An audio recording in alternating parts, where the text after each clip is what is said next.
And with me, I happen to be having very good slides, which I'll be able to share with you immediately after this session.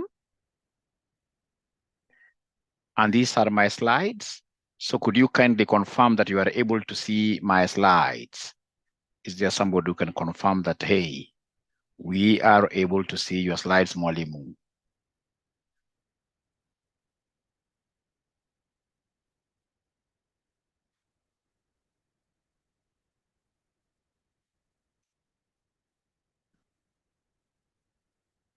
Okay, thank you so much. So in the first session today, I'm going to take you through what we call data mining. Data mining.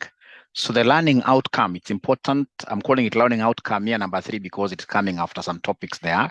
But because this is business data analytics, I would want us to understand what data mining and what the challenges of data mining are. And then, of course, they're also introducing something very nice here called big data analytics, big data analytics, big data analytics. So the moment you are able to capture this plus another learning outcome, which I'll be introducing later on, then, ladies and gentlemen, will be very, very nice. Everything will be, things will be happening. So then what is data mining? When they talk of data mining, just like how we mine gold, all right? When we talk of data mining, basically we're looking at what we call knowledge discovery from the data. Ladies and gentlemen, there is a lot of data that is being produced every day. Like somebody, look at your phone, just one person's phone here. The data that is being produced by that particular phone is big data. I'm so sure there must be somebody who has read several emails here on their phone today. That is data. There must be somebody who has gone through, in this case here, various posts on FB, many posts. On the same phone, somebody must have gone through, for example, like myself, TikTok. That's data. But you see, if you're able to put all this data together and then you come up with the actionable insights, actionable insights that companies can use to make decisions, then we say that you are mining data. So basically, data mining is knowledge discovery. What kind of knowledge will you be able to discover from this data? If this data will not be valuable to the organization, then we can't call that data mining. So when we talk of data mining, we are looking at the extraction of interesting, non-trivial, implicit, previously unknown, and the potentially useful patterns or knowledge from huge amount of data. So then the alternative names we are looking at, ladies and gentlemen, here are like which ones here? Knowledge discovery. We are mining data when we are discovering knowledge in databases, KDD, knowledge discovery in databases. And I gave you a very good example, like look at the database of IBC. If you use what we call SQL, and you're able to get to this data of IBC, and then you discover Jose Camargo was able to go into this IBC data. How many times? What changes was he able to make? All right. And then, for example, you are one of the principals of Azimio, and then you are able to use this in a court process in a way that somebody will not be able to come and say that that is hot air. So meaning that the data that you have been able to collect from this IBC database is great knowledge that you have discovered. It's valuable. It's going to be used to make decisions, positive decisions. So when you talk of KDD, this is very, very important. It is knowledge discovery in databases. Knowledge extraction, very, very important, because you're talking of data mining, data pattern analysis, data archaeology. You know, when you talk of archaeology, archives, like now where our college is based in Nairobi town, near the National Archives. If you go to National Archives, you'll get these people storing very, very old artifacts, very, very old things there, all right? So if I'm able to archive data from this kind of archaeology, then I'll be saying that I'm doing what we call data mining. When we go to our past papers, we'll be able to see them talking about data dredging, to dredge. It's like how you dredge the ocean's base.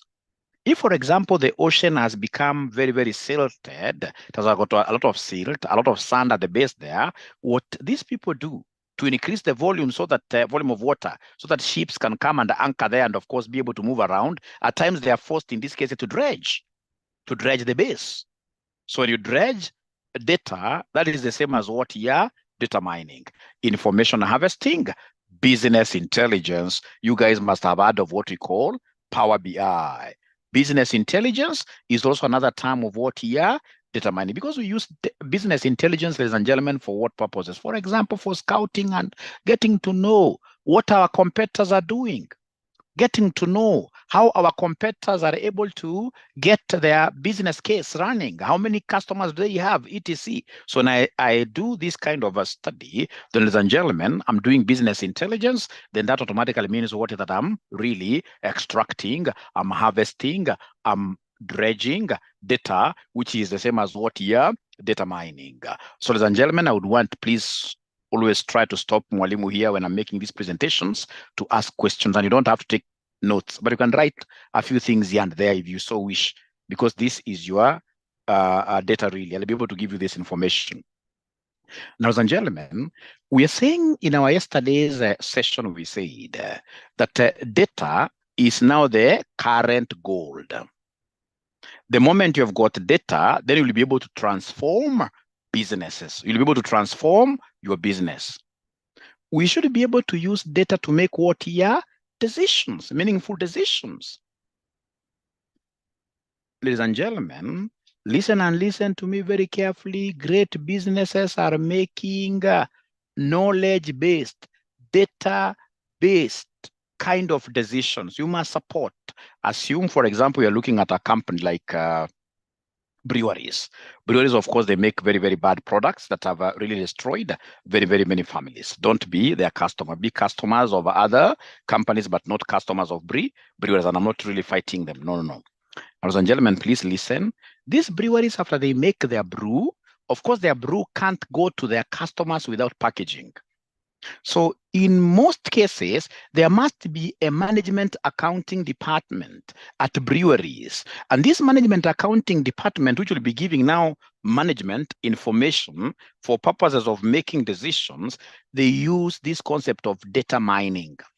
They harvest a lot of data. So they'll come and tell these breweries that if, for example, you are looking at this packaging, like the bottles, there are two options that you guys have. You could either, in this case here, make these bottles internally, or number two, you could outsource them. So if it is making these bottles internally, these guys will harvest data, and they'll be able to tell you that making bottles internally, we will need raw materials. Raw materials per bottle will be costing this amount. Raw materials per bottle will be costing this amount. And then they'll tell you you will need labor, you have to hire people, and the cost for these people will be this amount. You will need a room, you will need to pay rent or notional rent if you own premises. So then they'll be able to tell you, ladies and gentlemen, right away that, hey, if you make through data harvesting, through data mining, if you make a bottle, then this making option will cost you 30 shillings per bottle. The same guys using their SAP, using their business intelligence software, they'll be able to, even if it means them floating some tenders, even if they're fictitious tenders, they'll be able to harvest information like, if, ladies and gentlemen, we got some great suppliers from outside, like 3 of them, how much will they charge us per bottle that is delivered at our doorstep? For example, this could be 20.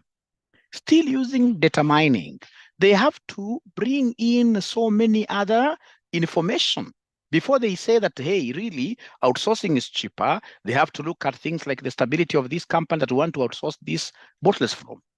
What is their longevity? Are they going to stay with us for a very long time?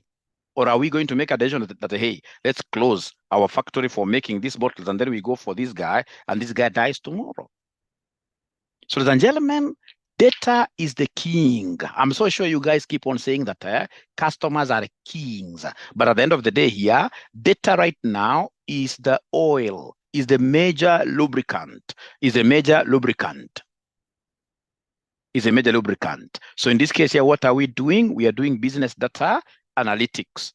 Business data analytics, I'm so sure you'll be able to gain even with that's just, even if you're not doing the paper, there is quite a lot of things that I would want us to study here today. Now, ladies and gentlemen, please listen and listen to me very well.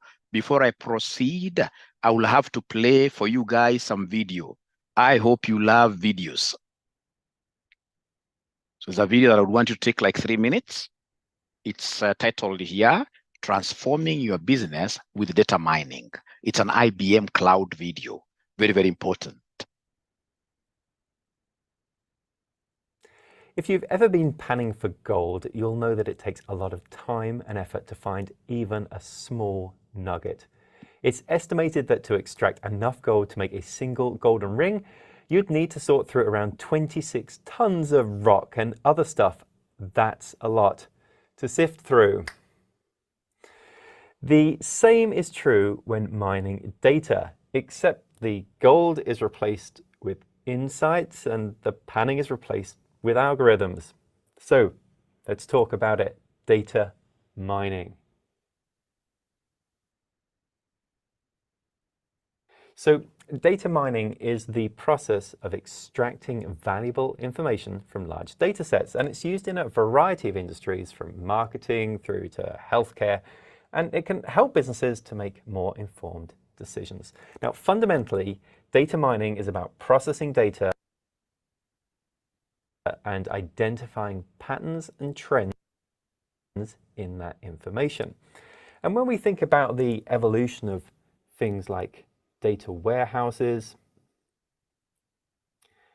and when we think about things like just the sheer volume of data, big data,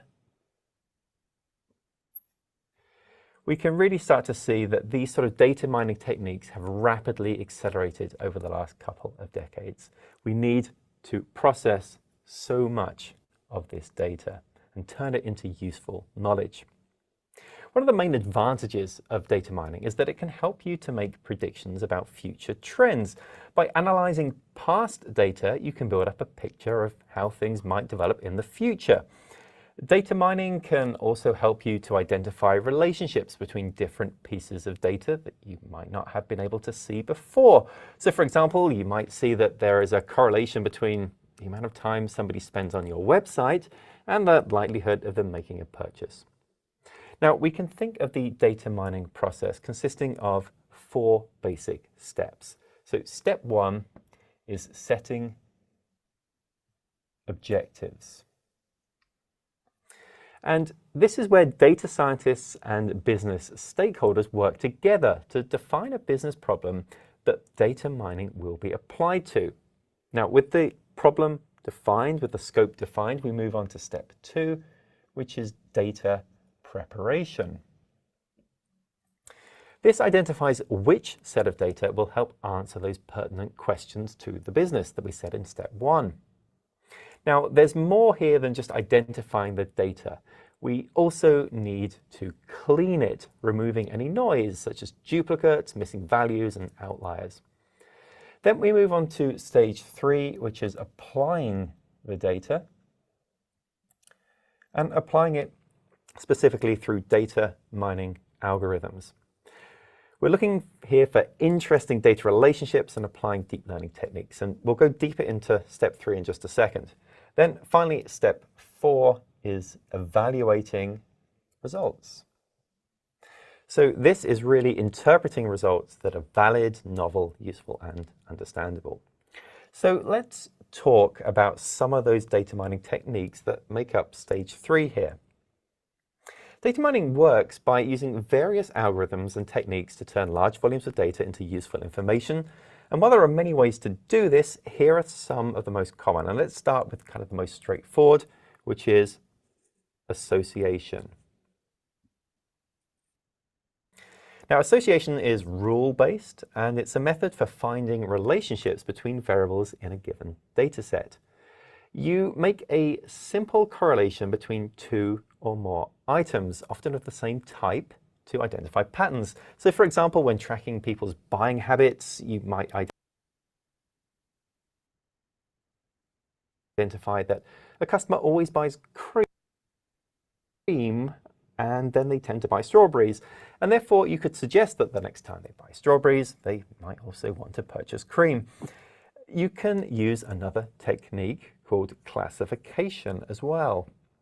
And classification does is this builds up the idea of the type of customer or the type of item or the type of object by describing multiple attributes to identify a particular class. So, for example, you could easily classify cars into different types like sedan, 4x4, convertible, and you could do that by identifying different attributes like the number of seats or the shape of the car. Then, given a new car, you can apply it into a particular class by comparing the attributes with our known definition. Another useful technique is clustering. Now, clustering enables you to group individual pieces of data together to form a structure, correlating the data instances with other examples so you can see where the similarities and the ranges agree. There are a number of deep learning techniques utilizing artificial neural networks as well that we can use to form things such as predictions. By analyzing past events or past instances, you can make a prediction about an event. If the input data is labeled, regression can be applied to predict the likelihood of a particular assignment. If the dataset isn't labeled, the individual data points in the training set are compared with one another to discover underlying similarities, clustering them based upon those shared characteristics. You'll often see things like decision trees and k-nearest neighbor or KNN algorithms used here. One of the most important things to remember is that data mining techniques are not a one-size-fits-all solution, with different techniques being more or less effective depending upon your data, your business questions, and what you're trying to achieve. It's often a case of trial and error to identify which method will work best for you. So, data mining, it combines business stakeholders and data scientists into this whole process shown here. And when done right, you can find golden insights that can be transformational for a business. If you have any questions, please drop us a line. Great. So from this young man, I want to believe that you've been able to pick something that is very, very important. That data is what here is gold. We can make use of this data to make transformative decisions for businesses. And he's been able to bring out something very nice that basically, when we talk of data mining, we are looking at this extraction, harvesting data. As you're harvesting data, of course, it will be very important for you to classify this data into various what here, into various classes. It will be very important for you, ladies and gentlemen, for example, to come up with predictive models like regression, like we have a column of Y, a column of X, and then you are able to come up with a regression equation, which now you can use to predict the future from the past. So what are we trying to derive at, ladies and gentlemen, by even playing some videos for you here? Remember, for so long, we have been talking over a capital economy, that the people who have been calling shots outside here for so long have been people who have been having huge amounts of surplus capital, such that with this surplus capital, they don't even need to work at all. They can get into these, for example, money market funds. They can go into government bonds and put $1 billion, and then you'll see those kind of fellows in Mombasa, Dubai, wherever, in this case, they're enjoying. And of course, the only thing that they're eating out of their investment is the interest that is on top. Yes, capital still will continue being quite a big factor, but right now, we are getting into what we call the knowledge economy. Knowledge economy. What is it that you really know, which can easily propel you to greater heights? What do you know? Are you able to harvest, in this case, information from data through what we call data mining? Look at, for example, the discovery of M-Pesa. You see, M-Pesa really, you can't say that these guys here have invested a lot of money in terms of developing M-Pesa. It's one guy who discovered this technology. Unfortunately, that guy never knew how to sell his product to Safaricom very well. I'm told that he was shortchanged. But the concept here is this. Look at somebody like Steve Jobs, and I'll be able to play for you his video here. Just discovering iPhone, and then the guy was very good in terms of marketing. I mean, he became a billionaire. So where we are moving towards what we call a knowledge economy. How good will you be in terms of mining data, in terms of discovering knowledge out of data for purposes of innovation? Look at, for example, something like Facebook. Are you aware that Zuckerberg, by the time these guys were discovering this Facebook algorithm, this Facebook application, that they were just young people at a university without much capital? And right now, I mean, Zuckerberg and of course the founders of Facebook, these guys are the who is who in this world. So it's not about like being somebody like, for example, Trump, the former president of the US, where you have a lot of money. No. It's about ideation. It's about ideas. And these ideas, they can only become gold if you are able to get what we call actionable insights. Actionable insights out of what we call data mining. Out of what we call data mining. So up to there, ladies and gentlemen, are we really together? Please respond. I would want to know whether we are together. Up to there. Up to there.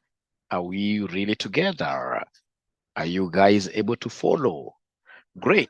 I just want to plug on my charger. Just a minute.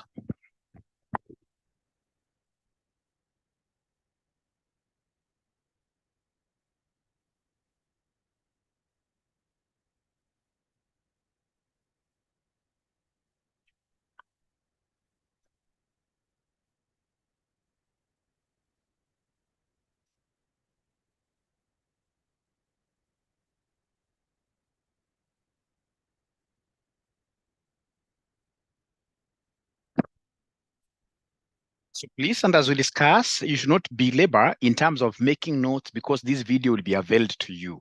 Like the video that we did yesterday, it was availed to you guys in good time. So you'll be able to have an opportunity to write your notes slowly if you would want to write them when you'll be having the video, because you can play fast, you can play back, you can replay, etc. And then, of course, I'll share with you this particular word here, these particular slides, which I've got also the video links, like this Mzungu guy. You'll be able to get a video link inside there. Great. So things are happening, and I'm continuing straight away with my session now. All right.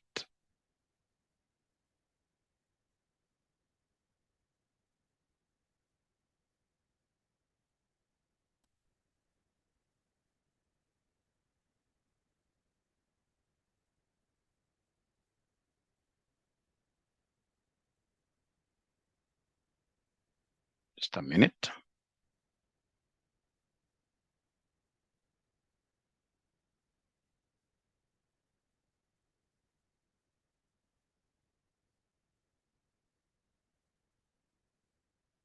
Okay.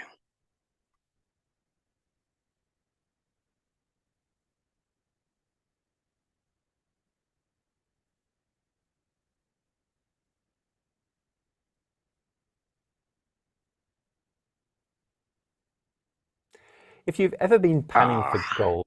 This thing is disturbing me. Why is it disturbing me now? No worries. I'll just be able to skip it like this. Then I go like that. So what is data mining? And of course, I've been able to explain that. But now in terms of real examples, and this is something that I've really done a lot of research, ladies and gentlemen, because I would want you to derive a lot of value from these discussions. So now we know data mining is all about you coming up with knowledge, new knowledge from whatever data that you guys are doing what here are working with. Especially, for example, for those students of amongst ourselves who are doing their PhD theses, who are, for example, working on their MBA projects here. I mean, you collect a lot of data, but are you able really to discover some knowledge out of it? Or are you that type of a student who will come and tell me, Mwalimu, do this project for me? I will never do that, because I would want you to discover a lot of knowledge out of your topic of discussion. So like real examples, do we have anybody amongst ourselves, ladies and gentlemen, here who is a good basketballer? Do we have somebody who is a very good basketballer? Basketball, I would really want my students here to be so good, also in terms of games. Because when you play, like in the evening, like myself, I always play quite a lot. You make your life longer, right? You're basically buying days in advance. So it's only one guy who is able to master something to do with this basketball. I thought I had many basketballers here. So like real example from the NBA. Now NBA, they have a very good algorithm, which for now we can call an application. It's an application. I'll be defining what algorithms are. This algorithm that the NBA has, it's able to relay information on a real-time basis on what we call play-by-play information recorded by teams. We are able to know who is on the court. All those courts, we're able to know that this guy, in this case here, is in the court here, who was able to shoot results on a real-time basis. Coaches want to know what works best. Plays that work well against a given team using this app, they're able to go, this app is able even to tell them that, hey, when you look at these games between these two teams, this team, if this team was to play this pattern, they would have won, right? Because it uses what we call artificial intelligence. It is able to know the good stroke bad player matchups. This particular algorithm that is mining now data on a real-time basis is able to tell us, hey, why don't you replace this guy quite early? The way he's playing today, it is not his usual. All right? So, ladies and gentlemen, this NBA thing, like the other day, last year towards December, I was in Dubai. What is the name of this game that we normally play at Village Market? I'm forgetting this name. The game where we take some ball and then we hit some kind of bottles. There's a name they call that game. I'm forgetting. It's a game that I also played in Dubai. Is there somebody, Village Market? There is a game that we normally play there. What is the name of this game? I think I'm becoming old, which is also good. I'm proud. Bowling, yes. Bowling, yes. Bowling, yeah. So you see like how you play here in Village Market, the bowling you are hitting. And then, of course, some of those things drop. Things happen. Some of them drop down. Somebody who's very good is able to hit all of them at once like that. You see, like, for example, when you go to Dubai, those guys are able to mine data from all your games. And they never, ever, their machines never, ever forget. So then what they will do, as you hit the ball, those machines will come and tell you the speed. When you go, in this case here, for example, in the subsequent matches, when you try to hit, they'll tell you, hey, today you're playing quite a little bit with a slower pace, all right? Your posture is not nice, all right? So it's able to give you a lot of information until you wonder, how comes this thing is able to know this? Now, ladies and gentlemen, there is something that I would want us to discuss here now in terms of data mining. And this is what even for example, applications, algorithms like, for example, TikTok are using. If today, for example, you go to TikTok and then you type, for example, CPA, just once you're looking for CPA, what will happen? When you close the app, next time when you open the app, the videos that will be coming on top will be CPA, CPA, CPA. You go there and say a car. Videos in most cases will be coming as you scroll up will be about cars and cars and cars. And these algorithms are very connected. Next time when you open Facebook, ladies and gentlemen, Facebook has been able to mine now data from your mind. When you open Facebook, you'll start seeing advertisements relating to to cars. And then you wonder, did this thing in this case here read my mind? If you try something today on Google, just try searching something, for example, you would want to buy land. You'll be surprised. Most of these applications will be giving you adverts associated with with land. Does that happen to you all, or is it Mwalimu only? Does it happen to you all? Yeah, very true. And that is what we call data mining. So under data mining, ladies and gentlemen, these algorithms are able to straight away look for data, your previous transactions, and then they are able to come up with insights. What type of insight am I talking about? If I was to come here and in this case here, go to charts here, it's important I chat with you guys, insights like this, insights like that. So they're able to bring you what is in line with your aspirations. All right. So a good student is asking there whether data mining is the same as artificial intelligence. No. Artificial intelligence is just one of the tools that you can use to harvest data. You know, data mining is about harvesting. So artificial intelligence is one of those particular tools that you shall be seeing that you can make use of to harvest what here? To harvest data. Thanks for asking.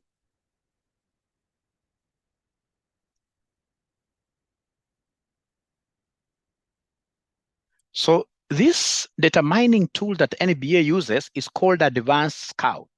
It's from IBM Research. It's a data mining tool to answer these kind of questions. And you can try searching for IBM Research. It's there on Google.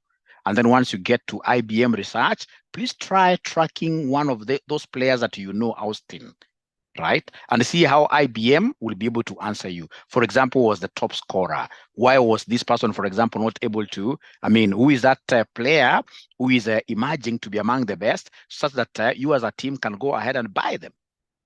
Data mining. Now you're using data mining algorithms, data mining tools to make what you're to make decisions. To make decisions. Great.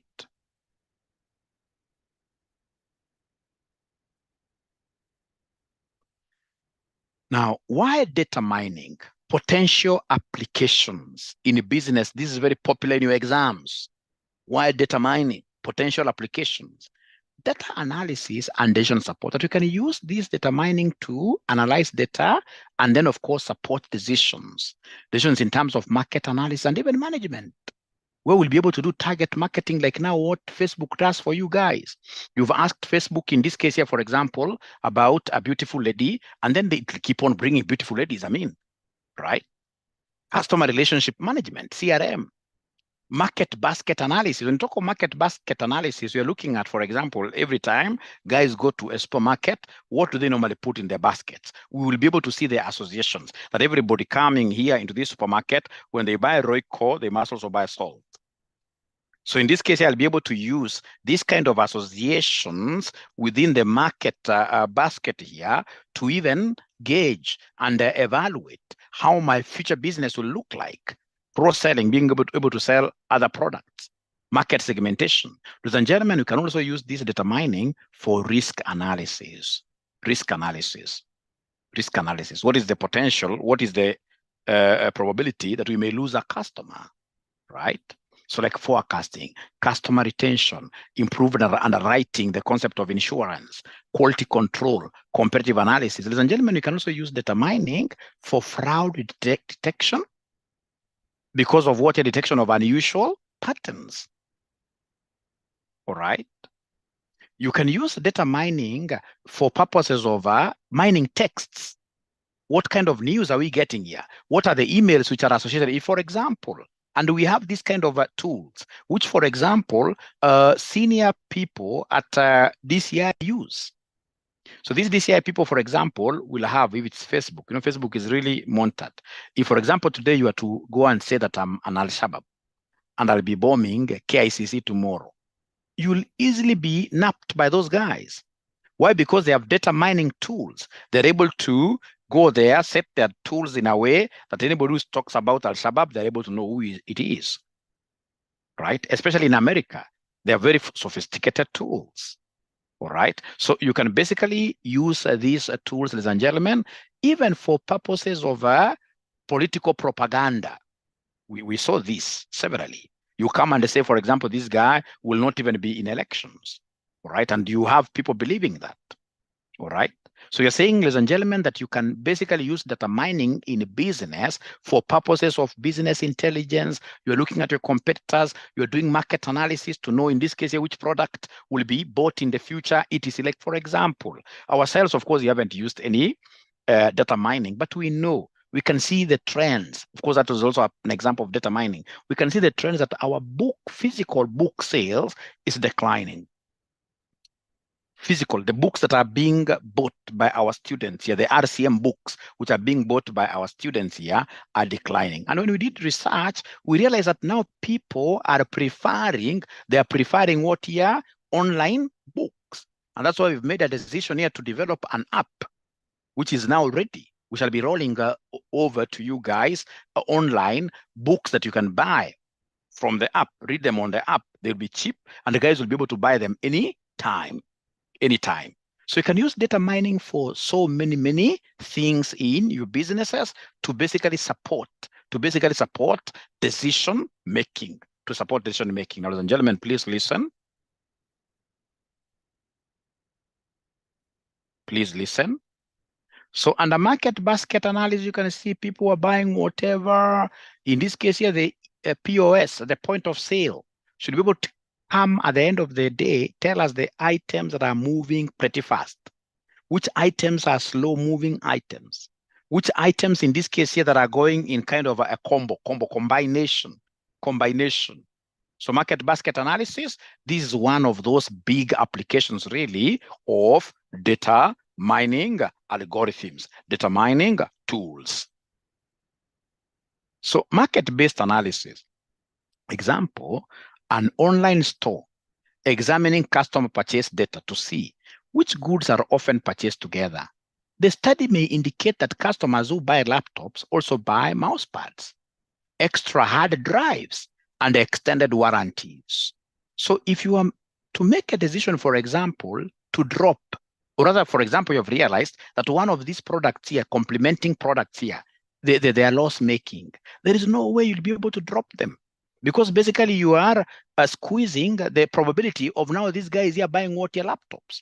Because everybody who has come buying, for most of them, not everybody, but most of the guys who are come buying laptops from us, they are buying this other extra. You can only get to understand this kind of insight if you have what we call determining what here tools.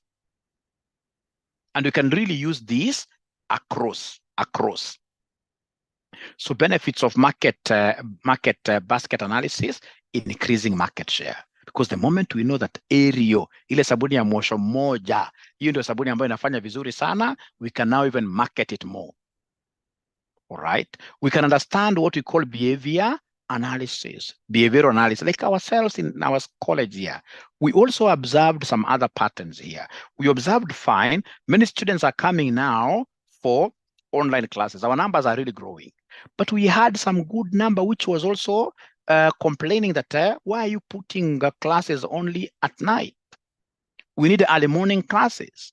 So because of analyzing this basket so well, we have now been able to do what here to start the 5 a.m. classes. And by the way, also we shall be having the BDA 5 a.m. classes starting from next week. And I'm so sure the moment we roll it, some of you will change from evening to early morning. Is that the case? Is that the case? Is that the case? Is that the case?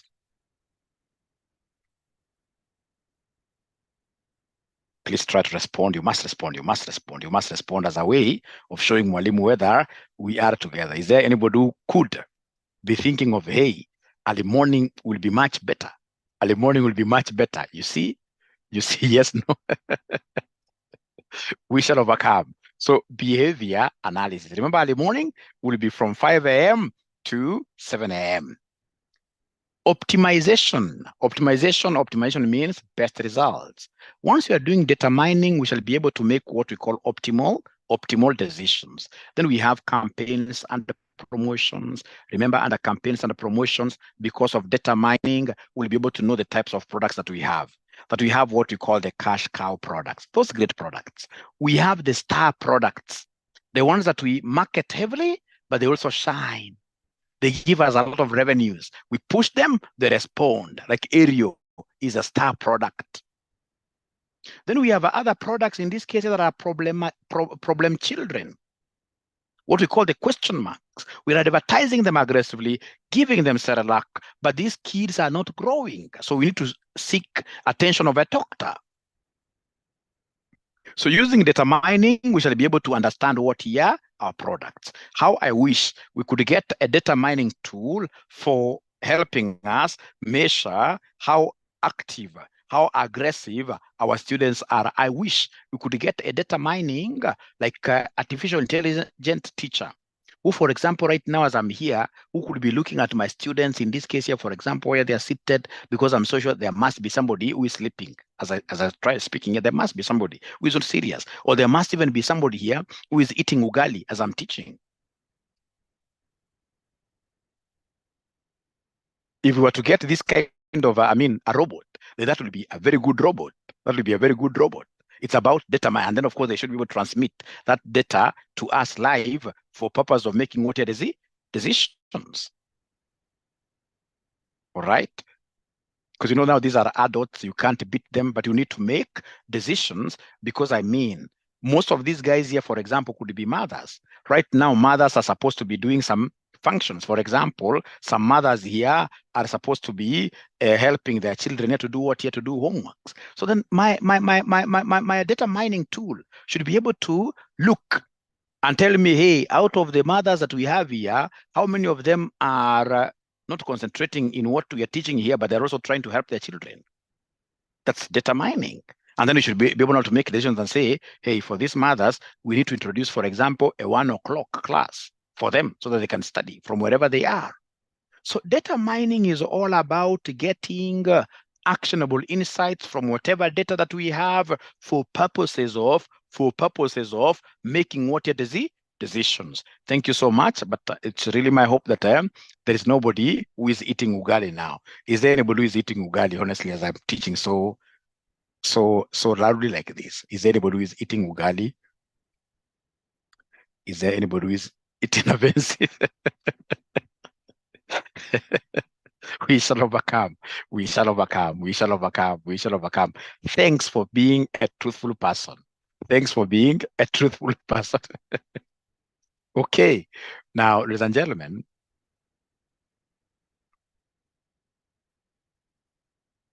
I'll be able to continue here. Integration of multiple technologies. I'll be able to tell you, for example, like under data mining, you can't just work with one technology. You must have like what we call machine learning. You must have a way of handling the data that will be produced, what we call data management.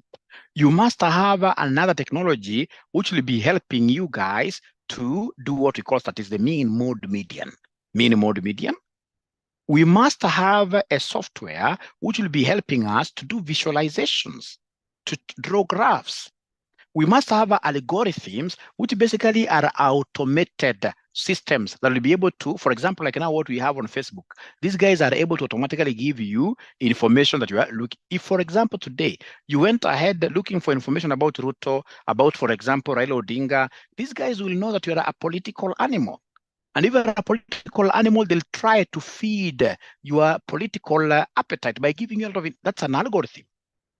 All right. And then, of course, there will be, and data mining, as I told you, there'll be something that we call artificial intelligence. Artificial intelligence. Now, I would want us to have a class discussion. And in this class discussion, I will give you guys one example that I saw practically in Dubai. All right. And once I give you this example, I would want you guys to unmute yourselves. Of course, you raise your hand, and then you should be able to give me an example of how you guys are using data mining at your workplace. So this check scoring app was started by Al Etihad in UAE in February 2022. All right. It verifies checks and will give a 1 to 99. A 1 to 99 rank the possibility of the check getting cleared, or of course bouncing. So listen to me very well, ladies and gentlemen. This is a very good practical case of data mining. Very practical case of data mining. Listen to me very well. So you want me to give you goods on credit. So then there is this app that I have on my phone. This is in Dubai. An app that I have in my phone. So this app has got a scanner. So then I'll tell you there's no problem. I don't know you, but just give me a check, a post-dated check. So once you give me a post-dated check, then what do? I'll scan it to the app. Once I scan it to the app, that app will be able to rank your check on the basis of the possibility of it going through when I bank it, even if it's in 6 months, even if is in 12 months, etc. It will rank. So if, for example, this check of yours is ranked very well, of course, it is being ranked on the basis of your CRB, on the basis of your past what year before performance. All right. So it's mining data. It's mining data, and then it gives me, hey, this guy's check will bounce. Once it tells me it will bounce, I will not even think twice. I will not give you this goods. I'll tell you, hey, high five, bye-bye. Go away. Go away. All right. So you're saying here, it charges how many dirhams? 10 dirhams per service. And the person the person asking for credit is the one who pays these 10 dirhams. 1 dirham is about 35 right now, 35 or 37, I'm not so sure, but it's around that amount. So basically it will charge you about 350 Kenya shillings. If you come up with this check and you're asking for credit, then you should be willing to pay this amount. So then we shall scan and put the information using a data mining technology. This is supposed to be 2022, not 2022. It was established in 2022. So in 2022, just on its establishment, 21 million checks from 34 commercial banks in 2021 went through this application, meaning that also people in Dubai are heavily borrowing. So this is a form of what here? Trade finance. So what is the concept here? That you're using an app which is mining data about you, Achieng Olive, about you, Beth, about you, in this case here, I can see so many people here, Amoth.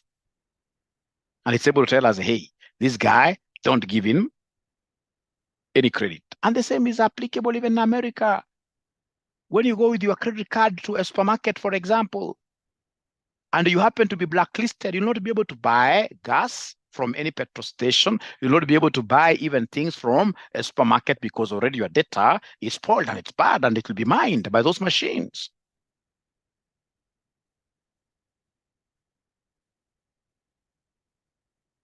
Yes, they will be available. They'll be available. Yes, they'll be available. So then, ladies and gentlemen, remember, this is a class discussion. Now it has come to your time. I would want to know whether there is any student here who happens to be working for a company that has a data mining technology. Please don't shy away. Just raise up your hand and I'll be able to give you just a minute. You tell us how you're able to mine data for purpose of decision making, please. Once you raise your hand, then I'll be able to see you, and then I am ensure that you are unmuted.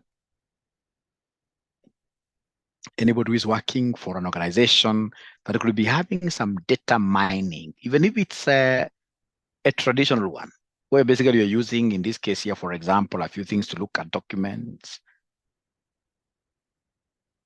These guys are fearing, and I'm giving them a golden opportunity to talk to us. Two things. Mambo ni matatu, lakini hapa mambo ni mawili. Either you guys are working for very, very, very small, very small organizations, or you are fearing. Yeah, in Kenya, yes, Betty, there are farms which are making use of, data mining. Betty, yes. Yes, I believe so. And to believe so.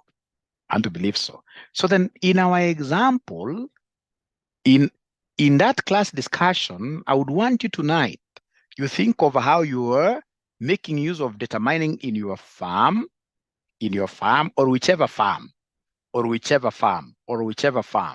Make sure that you are able to do some write-up, and then you make. Joseph wants to speak something here. Thanks, Joseph. It doesn't, there is no wrong answer really here. There's no wrong answer here. So Joseph, I've already seen you. So please unmute yourself.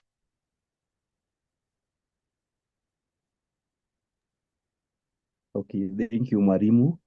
Yes. Okay, in a place like UFA, that's Unclaimed Financial Assets Authority, you find that they send messages to people. Like now, I have one here that reads, "Dear customer, dial *334#, select financial services to claim funds in your previous M-Pesa account and such."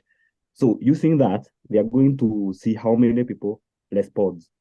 and that will clearly show how many people really want to know about the unclaimed financial assets and such. Thank you. Thank you very much, Joseph. Now, I'm wondering, how do they get your phone number to start with? Because that's also a form of data mining. I hope you haven't yet muted. I'm still on. How they get your number? On that one, I don't know, because I just received the messages. Okay.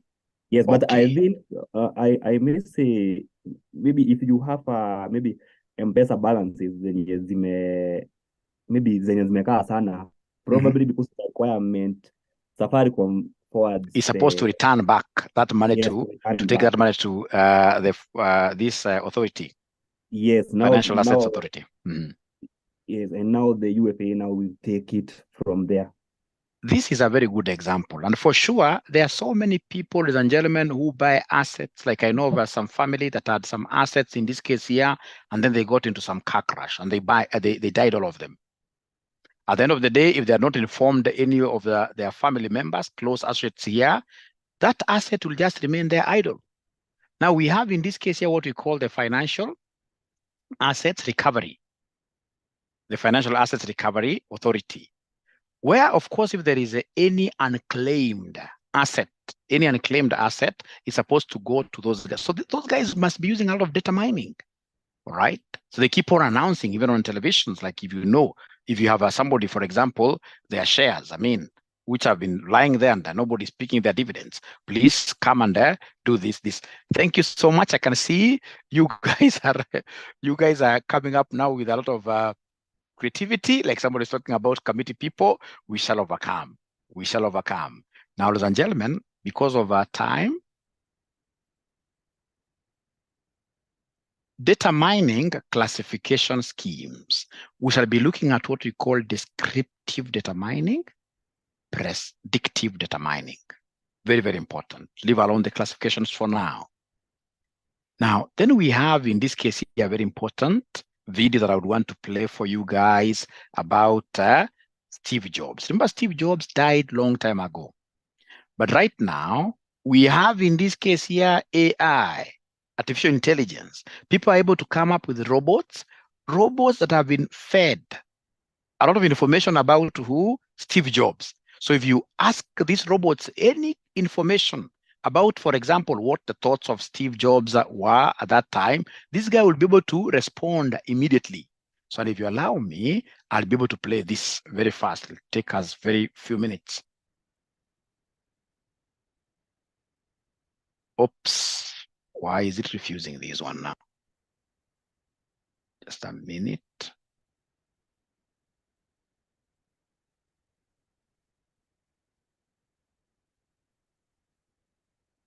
I wish it plays around because it's a very good concept of you guys knowing what data mining is.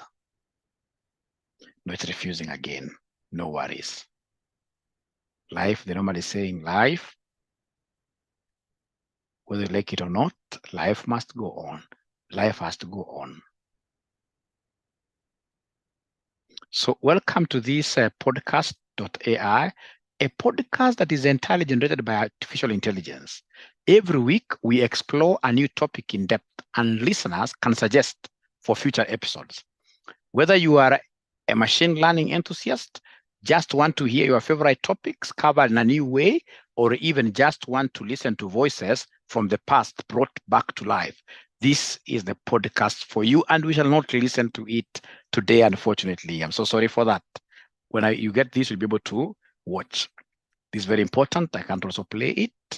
It's a company called Play.ht. One of their side projects is a thing called Podcast.ai. They gave their program Steve Jobs' biography. Then they gave the program every single Steve Jobs recording along with every Joe Rogan episode ever. And they made Joe Rogan interview Steve Jobs. Welcome to another episode of the Bro Jogan Experience. My guest today has made some of the great technological products of our age. How's it going? Good to see you, buddy. It's been a long time since I've been on the show. I've missed this. It's always fun. Wow, like just pause there. The voice quality is incredible. The fact that it kind of like, it makes more sense than it should. He's doing an intro, it understands that. The back and forth banter, like you would if you had sat down for this kind of interview with Joe Rogan, I just thought that was incredible, the way it felt like a real conversation. Great, great, great. So what is your thought of that? That we have a system that these guys have been able to give it all the interviews of Steve Jobs, all right? And then this robot is able to give information through an interview. And they even shared, in this case, some jokes at the beginning. And the voice itself was exactly similar to the voice of Steve Jobs. A very good example of what here, a data mining tool. Data mining tool. Data mining tool. Great. So then if you allow me, ladies and gentlemen, I will be able to move to something very important here as we close. Remember, the first day, really, we are not supposed to be very serious as well. It's just day one. Day one, we are not supposed to be very serious.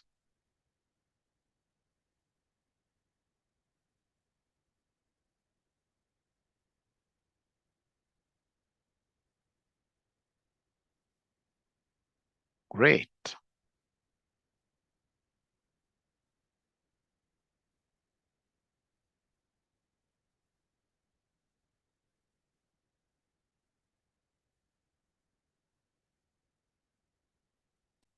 Great. So what are we seeing ahead of us? It's break time. So we'll take a break over how many minutes? It's important that we take a break in between. 3 minutes, I think, are okay, isn't it? 3 minutes are okay. So please make sure you are stretching up a little bit, and then you come back at exactly 21:06, 21:06. And please, I hope nobody's running away, because what I'm going to show you next is mind-boggling. It's very, very important. You guys are going to become experts. Thank you. See you at 21:06 exactly.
2106, we shall continue, ladies and gentlemen, and I'll go back to exactly where we were.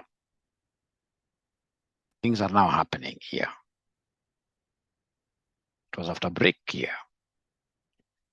So data mining history of the field here. Remember we said data mining is all about knowledge discovery in databases, which in this case here was started in the year 89.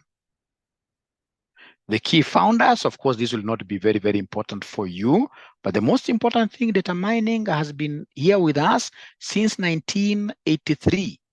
And in this 1983, ladies and gentlemen, way back, even beyond here, they were relating this to statistics, issues of where you look at, for example, students' population, we're weighing them, etc. And then at the end of the day, we get the mean, mode, median. But the proper knowledge discovery and making use of this knowledge discovered from the data here for purposes of making decisions, it got started in 1989. 1989. Ladies and gentlemen, please listen here. When we talk of market analysis and management, how it has been used here severally, where does the data come from? This data comes from credit card transactions, loyalty cards, discount coupons, customer complaints calls, plus lifestyle studies. All right. So in this very, very important thing, ladies and gentlemen, when we talk of like, where do we get this data from? When, of course, you get into Google, you're trying for information, those guys are capturing your data. All right. And they'll be able to capture your data. They'll be able to tell us, for example, what is your average income level because of the kind of things you are searching there. What are your spending habits, etc. They'll be able to determine the customer's purchasing patterns over time. They'll be able to know what type of goods which you buy as a combination, as a combo, associations. All right. What type of products in this case do you buy, the clusters, etc. Now, ladies and gentlemen, what can data mining do? What can data mining do? Number one, cluster. We shall be able to see what this stands for, classify. Summarize, give us what we call summary statistics. It will be able to give us associations, dependencies between products, for example. It shall be able to give us a sequence, and tell us in the future what we expect, what we call the time series trends. It can also detect deviations. Any good tool, ladies and gentlemen, of data mining, once I mine my data, once I'm putting my data together for purpose of making decisions, will be able to cluster information, will be able to classify, will be able to summarize, will be able to tell me what is associated with what, will be able to do for me a sequence analysis, and it shall be able to compute for me measures of spread, what we call standard water deviations. Now, then that takes me to another learning outcome for today's class. Another learning outcome for today's class, where they want us to understand the application of data analytics in leading contemporary business domains, including knowledge-based economy and disruptive technology. Now, please listen here. Please listen here and listen to me very well. Listen and listen to me very well. When we talk of this data analytics, we are talking of knowledge-based economy because you're going to make decisions on the basis of the knowledge you're getting out of data mining. All right? That whatever data mining knowledge you have been able to get, it can make you see places that you have never seen before. It's called a knowledge-based economy. Who knows? The more you know, the more knowledgeable you are, the more wealthy then you should be able to become in a knowledge-based economy, which is different from capital-based economy. Remember, knowledge-based economy, ladies and gentlemen, can lead to what we call disruptive technology. What is disruptive technology? Disruptive technology is any technology that, ladies and gentlemen, once you as an entrepreneur, you basically come and give us a product on the basis of disruptive technology, then the entire industry must get down on its knees and say, hey, you're the king. Disruptive technologies come as a result of what here? Data mining, knowledge base. It's a knowledge base economy. Look at something like Uber. If you look at Uber, when Uber came like this, ladies and gentlemen, like myself, the last time I went and boarded, all right, and no more taxi. I mean, those days are long gone. There are so many risks. You're getting into someone's vehicle, you don't even have their data. You know, if it's Uber already, the moment I just go to that app, I'll be able to see the number plate. It is some mining data, isn't it? I'm able to see the name of the driver. I'm able to see the number of the driver. In case of anything, I have something to report. All right. And the people who came with this Uber, this is basically knowledge economy. If you look at, for example, these online classes, when we started online, I remember I closed down my premises, Stanbank. We closed it purely during COVID times, and people thought that we were mad. But now, because of this knowledge that we have been able to get out of running these particular sessions online, ladies and gentlemen, as a college, we have made very big strides financially in terms of connections. Like right now, we are doing something for the Open University, simply because of the economy-based, not economy, but knowledge-based economy. All right.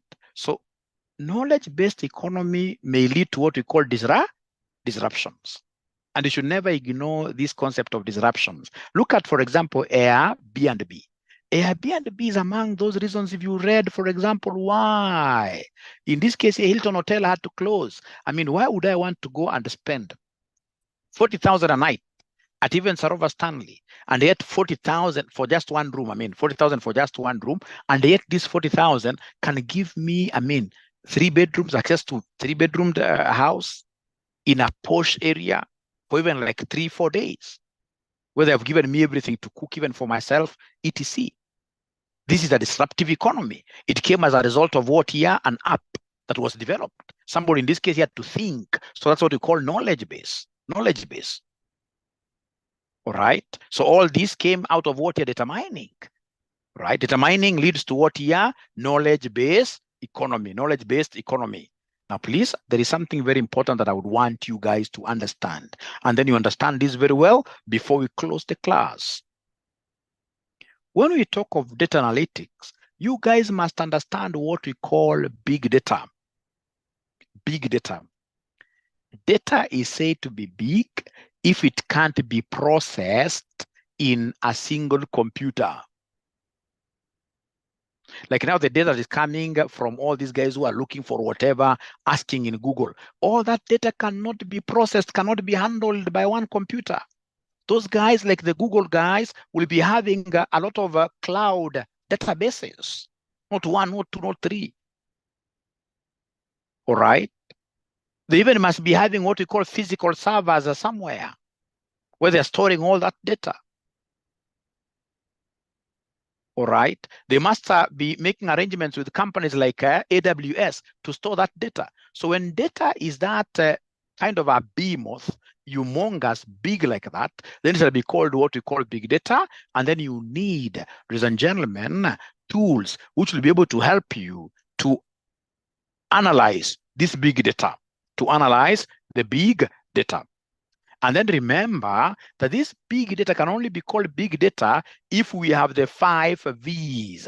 Somebody in this case here gave me information about 5 V's. Are you able to remember those 5 V's?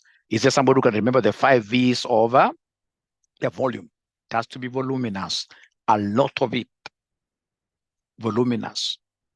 Variety. It must be coming from many sources. It must be coming, for example, in form of texts, in form of numbers. Veracity. I love veracity so much because veracity means what? Integrity of data, accuracy of data. Velocity, if you remember your physics, velocity is all about speed. This is data that is coming, ladies and gentlemen, like, for example, people who are dealing with this Google thing. I mean, how many guys are right now Googling? Right? Very many of them. Very many guys are Googling. All right? And that data comes in, I mean, with high speed. So we have velocity, and then you guys have forgotten the concept of value, that if you're not able to use this data to create higher value in your business, then it can't be big data. It will be rubbish. It will be rubbish. Then if you allow me, I'm going to play this small video here, and please have been able to attach all these links. I've been able to attach all these links.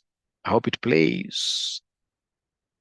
If it doesn't play, it will be very unfortunate.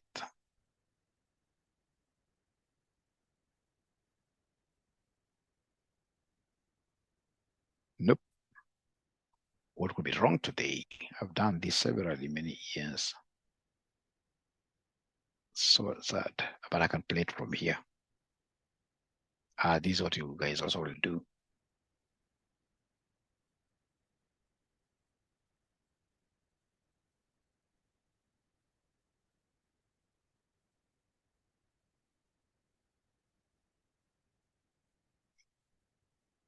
We all use smartphones, but have you ever wondered how much data it generates in the form of texts, phone calls, emails, photos, videos, searches, and music? Approximately 40 exabytes of data gets generated every month by a single smartphone user. Now, imagine this number multiplied by 5 billion smartphone users. That's a So this is very important. Please listen But have keenly. you ever wondered how much data it generates in the form of texts, phone calls, emails, photos, videos, searches, and music? Approximately 40 exabytes of data gets generated every month by a single smartphone user. Now, imagine this number multiplied by 5 billion smartphone users. That's a lot for our mind to even process, isn't it?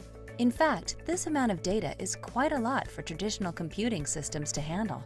And this massive amount of data is what we term as big data. Let's have a look at the data generated per minute on the internet. 2.1 million snaps are shared on Snapchat. 3.8 million search queries are made on Google. 1 million people log on to Facebook. 4.5 million videos are watched on YouTube. 188 million emails are sent. That's a lot of data. So, how do you classify any data as big data? This is possible with the concept of 5 V's: volume, velocity, variety, veracity, and value. Let us understand this with an example from the healthcare industry. Hospitals and clinics across the world generate massive volumes of data. 2,314 exabytes of data are collected annually in the form of patient records and test results. All this data is generated at a very high speed, which attributes to the velocity of big data. Variety refers to the various data types, such as structured, semi-structured, and unstructured data. Examples include Excel records, log files, and X-ray images. Accuracy and trustworthiness of the generated data is termed as veracity. Analyzing all this data will benefit the medical sector by enabling faster disease detection, better treatment, and reduced cost. This is known as the value of big data. But how do we store and process this big data? To do this job, we have various frameworks such as Cassandra, Hadoop, and Spark. Let us take Hadoop as an example and see how Hadoop stores and processes big data. Hadoop uses a distributed file system known as Hadoop Distributed File System to store big data. If you have a huge file, your file will be broken down into smaller chunks and stored in various machines. Not only that, when you break the file, you also make copies of it, which goes into different nodes. This way, you store your big data in a distributed way and make sure that even if one machine fails, your data is safe on another. MapReduce technique is used to process big data. A lengthy task A is broken into smaller tasks, B, C, and D. Now, instead of one machine, 3 machines take up each task and complete it in a parallel fashion and assemble the results at the end. Thanks to this, the processing becomes easy and fast. This is known as parallel processing. Now that we have stored and processed our big data, we can analyze this data for numerous applications. In games like Halo 3 and Call of Duty, designers analyze user data to understand at which stage most of the users pause, restart, or quit playing. This insight can help them rework on the storyline of the game and improve the user experience, which in turn reduces the customer churn rate. Similarly, big data also helped with disaster management during Hurricane Sandy in 2012. It was used to gain a better understanding of the storm's effect on the east coast of the U.S., and necessary measures were taken. It could predict the hurricane's landfall 5 days in advance, which wasn't possible earlier. These are some of the clear indications of how valuable big data can be once it is accurately processed and analyzed. So, here's a question for you. Which of the following statements is not correct about Hadoop Distributed File System, HDFS? A. HDFS is the storage layer of Hadoop. B. Data gets stored in a distributed manner in HDFS. C. HDFS performs parallel processing of data. D. Smaller chunks of data are stored on multiple data nodes in HDFS. Give it a thought and leave your answers in the comment section below. So please don't give it a thought, because I'm so sure if you try the answer, you can't be right. Not that you're stupid, but we haven't covered most of those things. But ladies and gentlemen, from that great presentation from this young lady, I'm assuming she must be a very young lady because of her voice. What have you been able to pick? If you're told in this case here to give us the takeaway from this lady's presentation about big data, three words, simple sentences, what will be your take home tonight?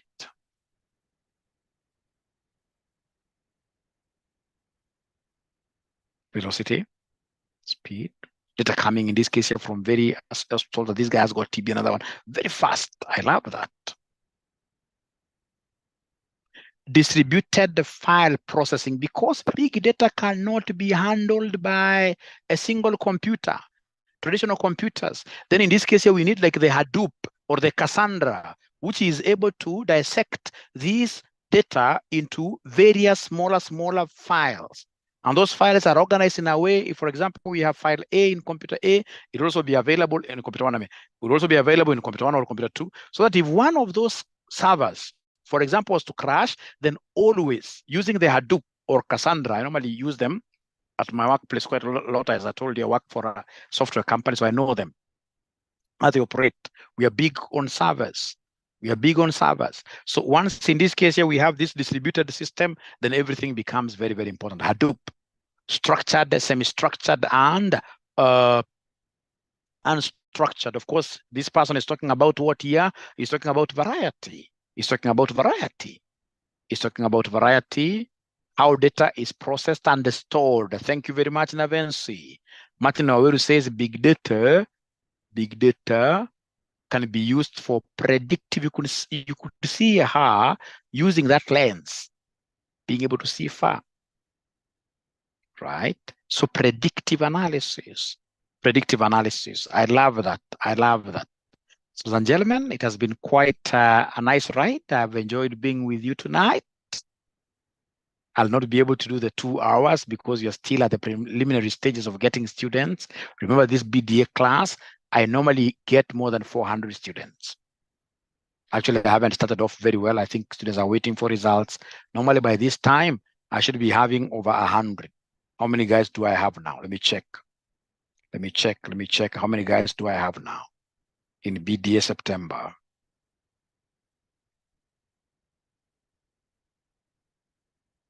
Yeah, they're exactly 50, quite half of what I expected. But of course, given that you guys are great people, you will get out of your way to ensure that Mwalimu gets enough students. And the way to do that is to give them our college's number, which is 0793 555 000. 0793 555 000. And unfortunately, now our fees has gone up a little bit to 8,500. If you had not paid anything by yesterday was the last time. If you committed yourself by yesterday, then you will pay 8,000. But somebody who is coming in today and in the future, they'll pay us 8,500, which is still worth it, because, ladies and gentlemen, apart from even what is in your syllabus here, in terms of business data analytics, I'm going to give you a lot of information. I'm going to give you guys, at the end of the day, you'll become so good in this particular subject, which will really, really assist you guys at your workplaces. So it's been a pleasure hosting you tonight. I'm looking forward, in this case, to meeting you tomorrow. I sign off like that.